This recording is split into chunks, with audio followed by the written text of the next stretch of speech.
Most people misunderstand World War II fighter aircraft.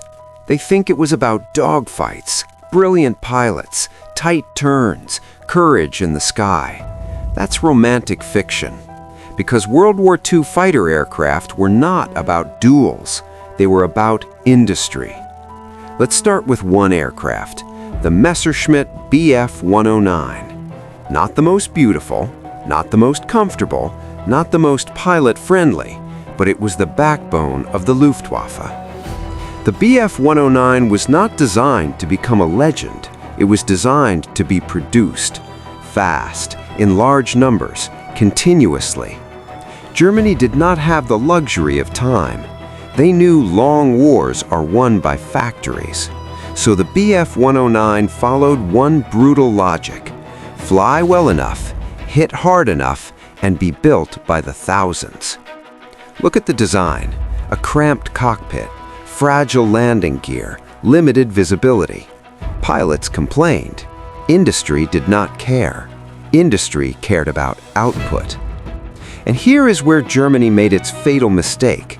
They kept upgrading the Bf-109, variant after variant, more powerful engines, heavier weapons, without changing the core airframe. The result? More weight, worse handling, lower reliability. Not because the engineers were stupid, but because the industrial system was locked in. The Bf-109 became a victim of early success. It worked too well at the beginning, and that success killed evolution. Now compare this to the Allies.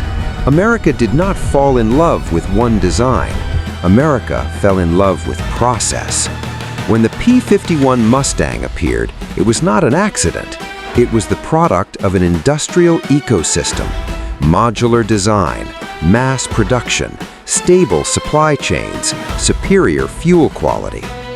The Bf-109 did not lose in the air.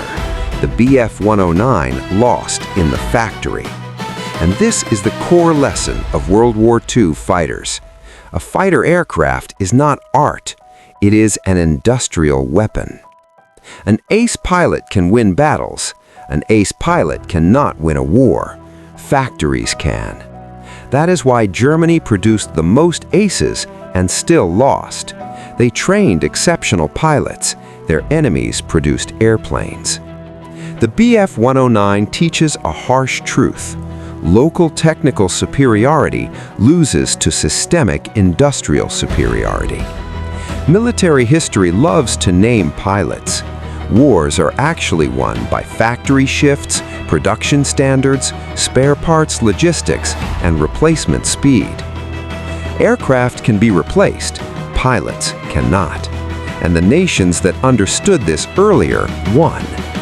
The Bf-109 was not a design failure. It was a mirror of Germany's industrial limits. Brilliant, fast, rigid. It did not lose to the Spitfire. It did not lose to the Mustang. It lost to time. And time always sides with the industry that can learn and produce faster. That is the real story of World War II fighter aircraft. Not romantic dogfights, but machines built by other machines.